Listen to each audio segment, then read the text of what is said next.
Hi guys, පොඩි video එකක් අරන් ආයේ රටේ දින තත්ත්වෙත් එක්ක.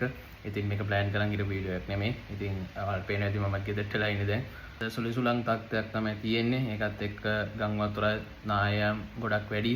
ඉතින් මේ දවස් ටිකේ විශේෂයෙන් අද දවසේ ගොඩක් පරිස්සම් වෙන්න වෙනවා අපිට. ඉතින් වාහනයක කොහේ හරි යන්න හිතන් ඉන්නා නම් පුළුවන් තරම් අඩු කරන්න යන එක පුළුවන් තරම් ගෙදරට වෙලා ඉන්න. ඒක වාටත් හොඳයි වගේ පවුලයටත් හොඳයි.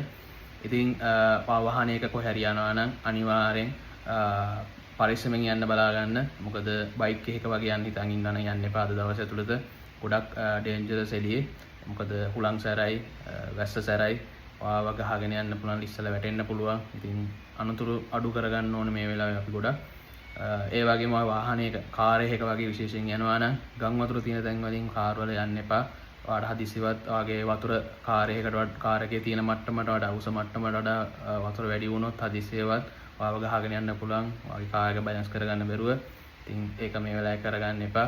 ඒ වගේම වෙන ඕනම වාහනයක ජීප් එකක බස් එකක වුණා යනකොට පරිස්සමෙන් වතුර තියෙන තැන් වල දාද්දි සැර වතුර තියෙන කියන්නේ සැඩ පාරවල් වලට දාන්න එපා. ඔයාට හදිසියවත් ලොකු දැනුමක් නැත්නම් වාහනේ බැලන්ස් කරගන්න මේ වගේ සිටුේෂන් වලදී ඉතින් ඒවා ගොඩක් මග අරගන්න හොඳම දේ තමයි ගෙදර ඉන්න එක. ඉතින් ඔයා හදිසියවත් ඔයාට අත්‍යවශ්‍යම දෙයකදී එළියට යන්න වුණොත් වාහනයක අනිවාර්යෙන් වාහනේ බ්‍රේක් බලන්න, ටයර් වල හුලම් බලන්න, ඒ වගේම AC වැඩද කියලා බලන්න, ඒ වගේම වින්ඩ් ස්ක්‍රීන් හොඳට ක්ලියර්ද කියලා බලන්න.